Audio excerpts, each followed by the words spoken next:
Kabakas, tara mga kabakas, samahan nyo si Kabakas. Shoutout nga pala sa inyo mga kabagis, Kabakas, Igan, idol dyan. So tara, tayo ay nag-instalasyon mga kapartner. So silipan na natin, tapos na tayo mag-prepare, Mag-wiring na lang tayo, So ayan, Kabakas. So, may abang na rin tayo dito para sa ilaw sa labas. Sa kontador sa labas, meron na rin tayong abang. So nga pala, medyo gumandang panahon natin, mga idol. Tumila yung ulan, Tumila ang ulan. So ito, yung ating breaker, mga ka-idol, sa loob. Isip tayo rito sa ilaw sa sala, Yan. Silipin natin sa kwarto, mga paigan.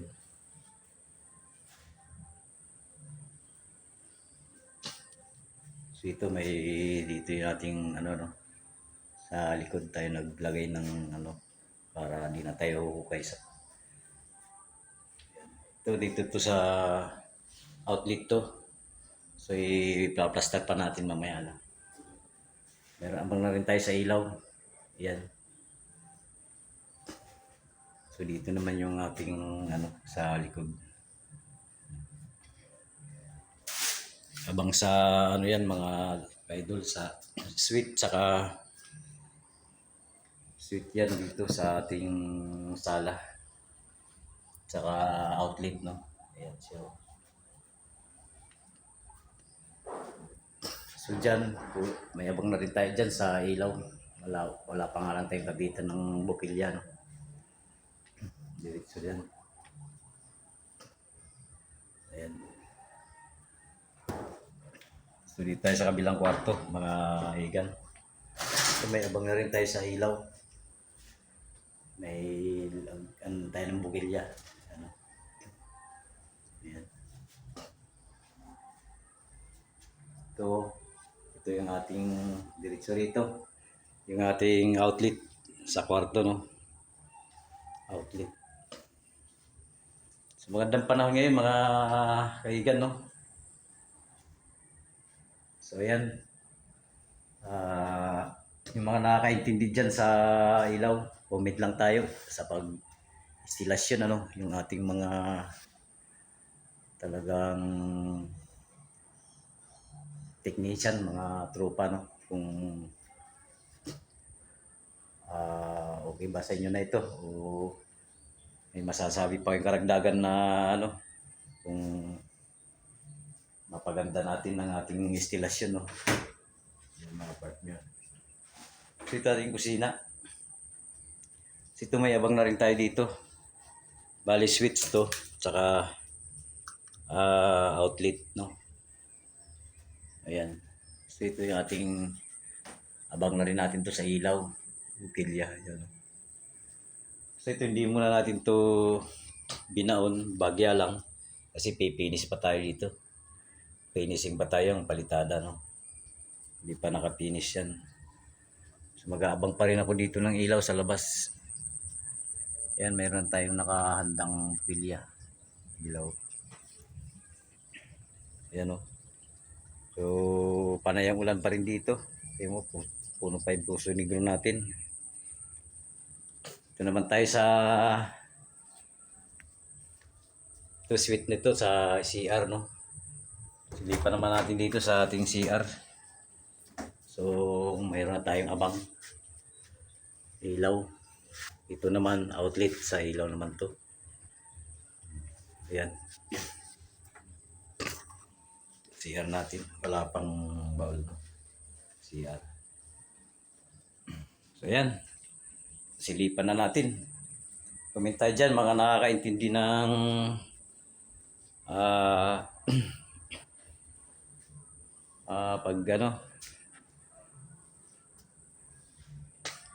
pag prepare ng instalasyon, mga nakakaintindi. So tayo magwawire naman ngayon, mga tropa. So sa manual Kabakas Bagya tayo magwawire. Sasalpak lang tayo ng wire. So ating ginamit mga idol, kung ito yung okay sa inyo, yung ating wire. Double na to. Black to. Pero ito naman matibay to. Makapal. Malaki na rin to. Double. Kasi medyo may kamahalan yung ating single. Baga saan tayo nakakatipid na okay naman. Kasi maliit lang naman itong bahay natin. Karaniwan nga gamit ito sa mga malilit na bahay ng double. Yung iba naman puti. So okay na rin to kasi maliit lang naman yung bahay natin. So ang gagawin natin dito ay bali dalawang natin ito. Magkaiba yung wire ng outlet natin. Magkaiba yung ilaw natin. So magdadalawa tayo ng linya.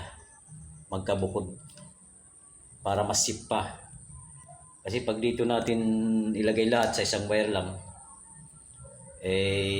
medyo pag nagkabit tayo ng grip o kaya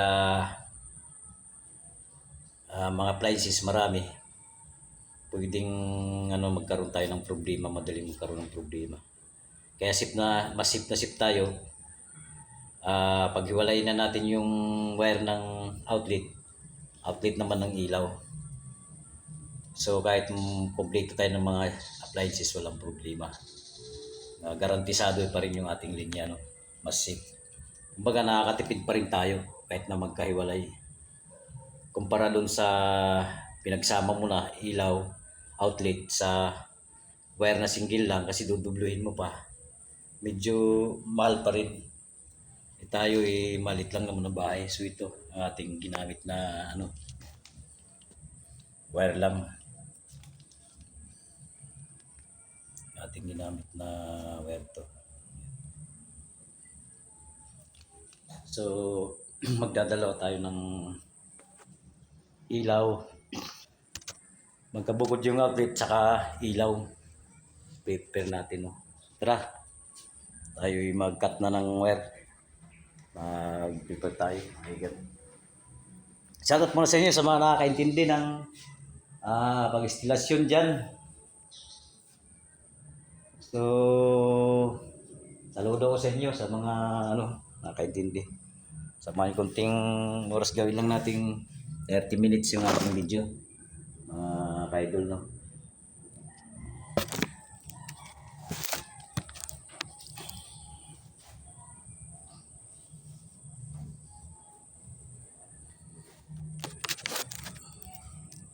So, ayan.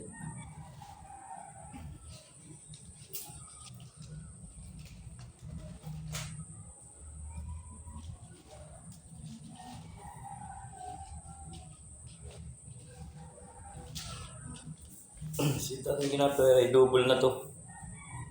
Para pag double, medyo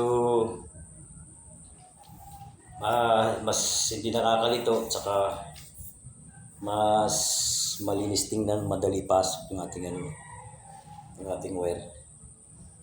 Ayan.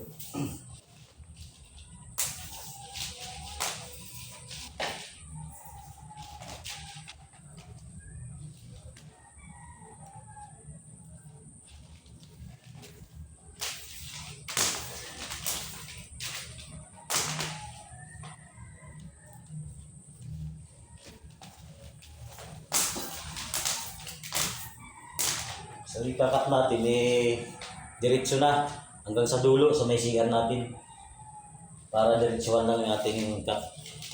Kapag tayo naman nag-connect na, siyempre dito lang tayo magbabalat lang tayo dito para sa natin mga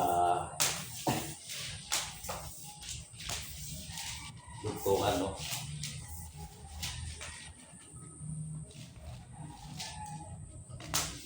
Ito ating wire sobra-sobra na to. Nasa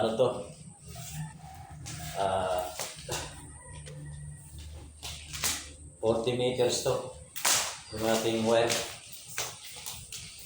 Kahit mga bahay lang naman natin 20 feet lang. So So kahit maka tatlong balik tayo,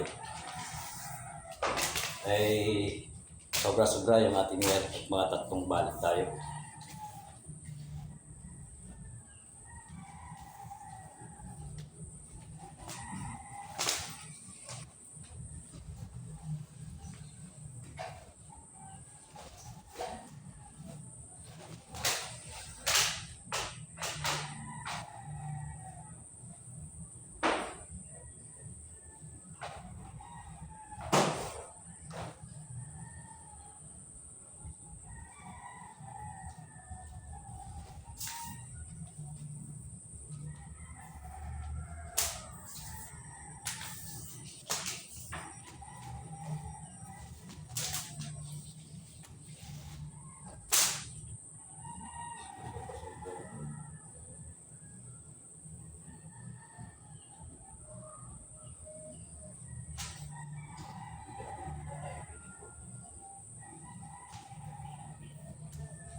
So, pag-cut na tayo ng isa. Pag naman tayo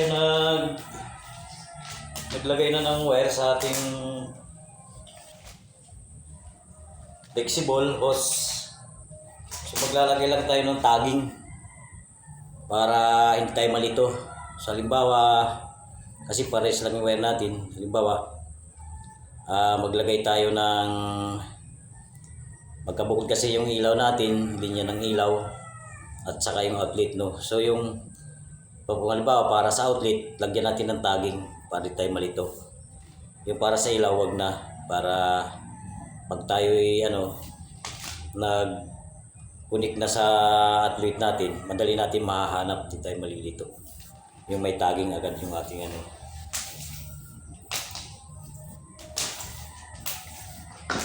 So lang to mga igan.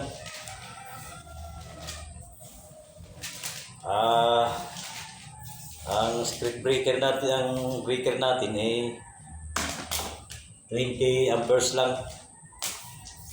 So kaya naman na to sa 20 amperes natin, no.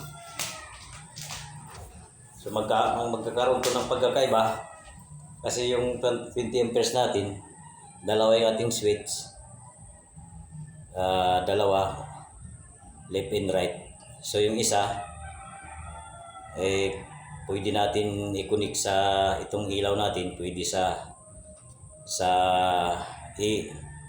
number 1, pwede naman sa number 2 yung switch natin, i-connect natin sa breaker natin, Ngayon, yung linya naman, pwede natin sa yung atin naman neutral natin, pwede natin rekta na lang sa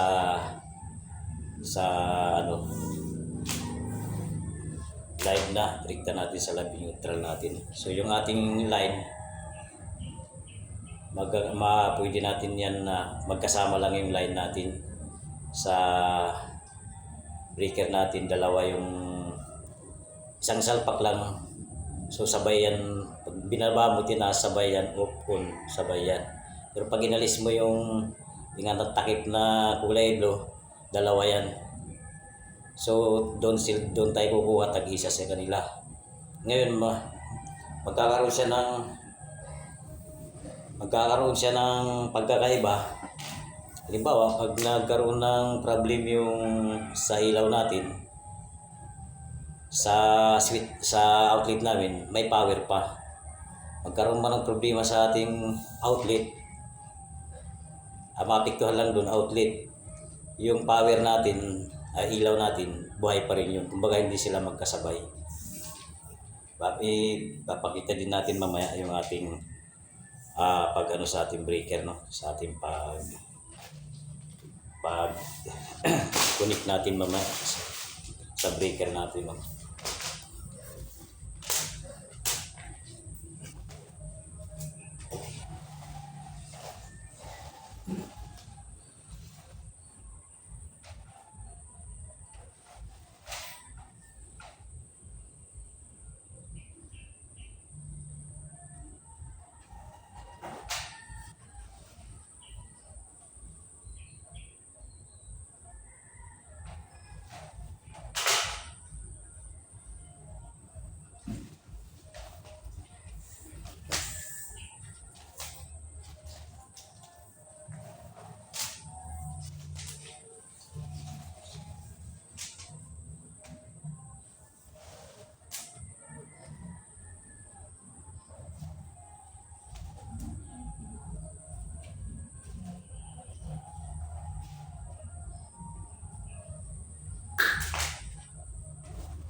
So yan mga kabady, dalawa yung prepare natin.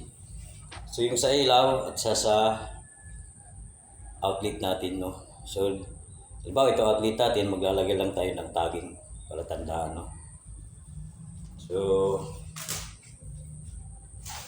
ang prepare na lang natin yan, madali na. Basta i-clear natin ang diretsyo hanggang sa dulo ng ating magiging ano ng ilaw. So yung pag extension na lang, pag jumper, pag jumper, madali na yun, no. Sakit mo na si kabali, mga ilan. Doon natin ikakabit yung para sa ilaw. So kahit wala mo na itong tagging, yung pangalawa, muna tayo maglalagay ng tagging sa ano natin, breaker, sa ilaw.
lang tayo ng hagdanan kasi yung pagdating sa mga nakailbo, tumatama yung ating wire.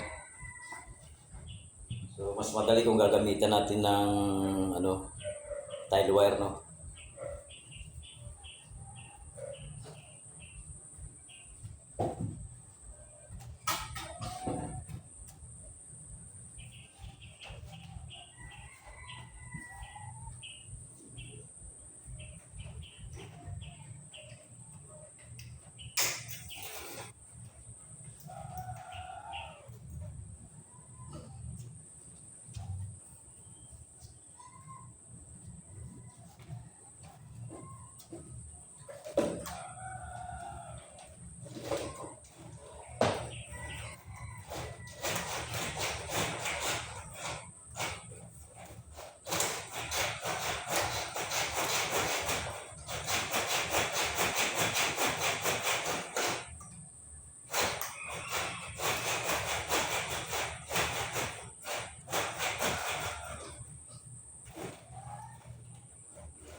Yan.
Tayo dyan, mga idol.